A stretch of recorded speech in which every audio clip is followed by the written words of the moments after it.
যুক্তরাষ্ট্রে নির্বাচন আসছে সামনে, নভেম্বরে নির্বাচন, এবং নির্বাচনের আগে সাবেক প্রেসিডেন্ট ডোনাল্ড ট্রাম্প, যিনি রিপাবলিকান প্রার্থী, এবং ডেমোক্র্যাট প্রার্থী বর্তমান প্রেসিডেন্ট জো বাইডেন, তাদের মধ্যে একটা নির্বাচনী বিতর্ক হয়ে গেছে, যেখানে প্রেসিডেন্ট বাইডেনের পারফরমেন্স খুব খারাপ ছিল। তারপর থেকেই তার নিজ দলের লোকজনই তার উপর চাপ প্রয়োগ করছেন যেন তিনি নির্বাচন থেকে সরে দাঁড়ান। এবং নির্বাচনে বলা হচ্ছে যে নির্বাচনে বাইডেনকে প্রার্থী করে যদি ডেমোক্রেটরা নির্বাচনে যায় তাহলে এবার ডেমোক্রেটরা হেরে যাবে। অন্যদিকে আবার ডোনাল্ড ট্রাম্প, যিনি রিপাবলিকান প্রার্থী, তাকে বিশ্ব নেতারা, বিশেষ করে ইউরোপিয়ান নেতারা, নেটো নেতারা পছন্দ করছেন না। গতকাল আমরা দেখেছি বেশিরভাগ নেটো নেতা কিন্তু বাইডেনকে সমর্থন দিয়েছেন, এবং তাদের অভিমত হচ্ছে ট্রাম্প যুক্তরাষ্ট্রের নেতৃত্ব দেওয়ার যোগ্য নন। এমনকি নিউ ইয়র্ক টাইমস তাদের যে সম্পাদকীয় যে পরিষদ, তারাও একই অভিমত দিয়েছেন যে ডোনাল্ড ট্রাম্প যুক্তরাষ্ট্রের নেতৃত্ব দেওয়ার যোগ্য নন। এই বিষয়টি নিয়ে আলোচনার জন্য আমাদের সাথে যুক্ত হচ্ছেন আন্তর্জাতিক সম্পর্ক বিশ্লেষক অধ্যাপক এম শাহিদুজ্জামান। স্বাগত জানাচ্ছি আপনাকে একাত্তর সকালে। শুভ সকাল। এই যে পরস্পর বিরোধী দুটো পক্ষ দাঁড়িয়ে গেছে, এক হচ্ছে যারা ডোনাল্ড ট্রাম্পকে অযোগ্য মনে করছেন যুক্তরাষ্ট্রের প্রেসিডেন্ট হিসেবে, নেটো নেতারা তাদের মধ্যে আছেন। নিউ ইয়র্ক টাইমসের সম্পাদকীয় পরিষদ বলছে যে ডোনাল্ড ট্রাম্প যুক্তরাষ্ট্রের দায়িত্ব নেয়ার মতো যোগ্যতা তার নেই। অন্যদিকে প্রেসিডেন্ট বাইডেনের বয়স হয়ে গেছে, তিনিও অযোগ্য, তাকেও অযোগ্য হিসেবে দেখছেন, এমনকি তার দলের লোকজনও।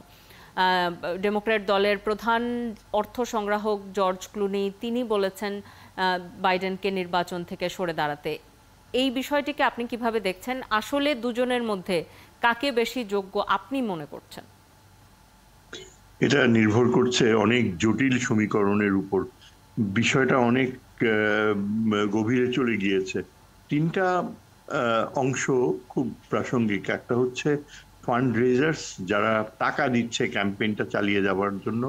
আরেকটা হচ্ছে দল, পার্টি থেকে কংগ্রেসের সদস্যরা, সেনেটররা, তারা কি সটকে যায় না থাকে। আর থার্ড হচ্ছে মিডিয়ার এই যে আপনি যার কথা বললেন, নিউ ইয়র্ক টাইমস, বা এরা কি অভিমত দেয়। এই তিনটা গ্রুপ এখন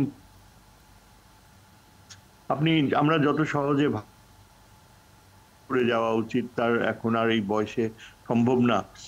ব্যাপারটা আরো অনেক বেশি কমপ্লিকেটেড হয়ে যাচ্ছে এই জন্যে যে বাইডেন, একটা কথা বলা হয় যে সে খুবই প্রফেশনাল লোক, তাকে ধরা হয়, সে সবই বোঝে। তার শারীরিক সীমাবদ্ধতা রয়েছে, সেটাও সে জানে। এবং এই যে নেটো সামিটের কথা বলা হয়েছিল, সেখানে তার পারফরমেন্স কি হয় তার উপর নির্ভর করবে।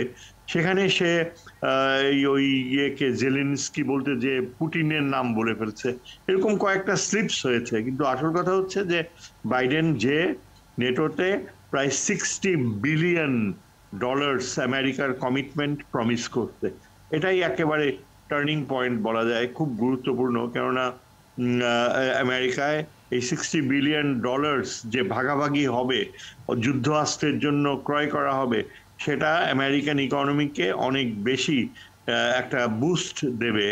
এবং এই ইউরোপিয়ান লিডার্সরাও চাচ্ছে যে এই বিশাল অঙ্কের আমেরিকান ফান্ডিংটা থাকলে ইউরোপে নেটোর যুদ্ধ চালিয়ে যাওয়ার মতো একটা অত্যন্ত গুরুত্বপূর্ণ বাস্তবতা থাকবে। কাজেই বাইডেনের স্বাস্থ্য যাই হোক না কেন, টাকার ব্যাপারটা, টাকার বিশালত্ব, নেটোতে ইউক্রেনের যুদ্ধ চালিয়ে যাওয়া এবং ইউরোপিয়ান সমর্থন নিশ্চিত করা, এই দুটা জিনিস বাইডেনকে আফ্লোট রেখেছে। আরো বিষয় হচ্ছে যে এই সময়ে যারা ডিফেক্ট করছে সেনেটরদের সংখ্যা, তাদেরকে ন্যান্সি পেলোসি, যাকে বলা হয় ডেমোক্র্যাটসদের কিং মেকার, তিনি সামনে বলে দিয়েছেন যে এই সময়ে এত বেশি অরাজকতা হতে পারে যে, কেননা ডেমোক্রেটিক পার্টির অর্গানাইজেশনাল প্রাতিষ্ঠানিক কাঠামোটা এখন একেবারে চলমান রয়েছে। বাইডেন প্রেসিডেন্ট, সে বলছে সে থাকবে। বাইডেন যদি না দাঁড়াতে পারে, তার পেছনে কমলা হ্যারিস প্রস্তুত রয়েছে। এবং মোটামুটি ন্যান্সি পেলোসি বলছে যে রিপাবলিকানসদেরকে কনফিউজ করে রাখাই ভালো, তারা কি স্ট্র্যাটেজি নেবে যদি বাইডেন কন্টিনিউ করে, আর কি স্ট্র্যাটেজি নেবে যদি বাইডেন ডিসকন্টিনিউ করে। এই কনফিউশনটা রিপাবলিকান পার্টির মধ্যে থাকাটা এখন প্রয়োজন। আর সবচেয়ে বড় কথা হচ্ছে বাইডেন, ন্যান্সি পেলোসি বলেছে বাইডেন নিজেই ঠিক করবে সে কি শেষ পর্যন্ত দাঁড়াবে নাকি উইথড্র করবে। বাইডেন যার কথা সবচেয়ে বেশি গুরুত্ব দেয় এবং যার অ্যাডভাইসে চলে সেটা হচ্ছে স্বয়ং তার স্ত্রী, এবং Mrs Biden absolutely single handedly support করছে প্রেসিডেন্ট বাইডেনকে। মিসেস বাইডেন বলছে অ্যাজ ফার্স্ট লেডি যে কোনোভাবেই বাইডেন এখন ব্যাকআউট করবে না, সে জিতবে। এবং শেষ পর্যন্ত যেহেতু কতগুলো ডিমেরিটস রয়েছে ট্রাম্পের, আমেরিকান মানুষ শেষ পর্যন্ত মন্দের ভালো হিসাবে বৃদ্ধ বাইডেনকেই মেনে নিবে। কেননা ট্রাম্পের ব্যাপারে সবচেয়ে বড় আপত্তি হচ্ছে যে ট্রাম্প একজন ফেলোনি, একজন ক্রিমিনাল, তাকে ক্রাইমের জন্য চার্জ করা হয়েছে, তিনি জেলে যাবার কথা, এবং আমেরিকান জনগণ জেনে শুনে শেষ পর্যন্ত একজন ক্রিমিনালকে প্রেসিডেন্ট বানাবে, এটা আমেরিকায় কোনো এক্সাম্পল সেরকম নেই। দ্বিতীয় কথা হচ্ছে যে ট্রাম্প একটা বিশাল ডিসঅ্যাপয়েন্টমেন্ট হবে ইউরোপের জন্য।